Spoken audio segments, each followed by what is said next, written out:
లో గులియన్-బారీ సిండ్రోమ్ కేసులు కలకలం రేపుతున్నాయి. జీజీహెచ్ లో ఇప్పటి వరకు 8 కేసులు నమోదైనట్లుగా తెలుస్తోంది. ఇందులో ప్రకాశం జిల్లాకు చెందిన కమలమ్మ అనే మహిళ మృతి చెందింది. మరో పేషెంట్ ఆశీర్వాదం పరిస్థితి కూడా విషమంగా ఉన్నట్టు తెలుస్తోంది. ఇక ఐసీయూలో చికిత్స పొందుతున్నారు అతను. ఇక సాధారణ వార్డుల్లో 4 బాధితులు చికిత్స పొందుతున్నారు. 2 రికవర్ అయి డిశ్చార్జ్ కూడా అయినట్లు తెలుస్తోంది.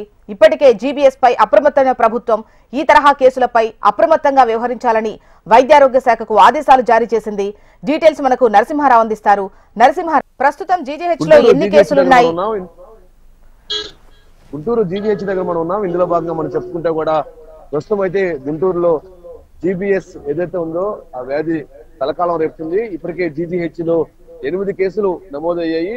నిన్న ప్రకాశం జిల్లా చెందినటువంటి కమలమ్మ అనే ఒక మహిళ మృతి చెందడం జరిగింది. అంతేకాకుండా కూడా మరొక ఎవరైతే ఉన్నారో గుంటూరు నగరానికి చెందినటువంటి ఆశీర్వాదం అనే ఒక వ్యక్తి పరిస్థితి విషమంగా ఉంది. ప్రస్తుతం ఐసీయూలో వెంటిలేటర్ పైన అతనికి చికిత్స అందిస్తున్నారు. మరోవైపు 4 జనరల్ వార్డులో వైద్యం అందిస్తున్నారు. సో అంతేకాకుండా కూడా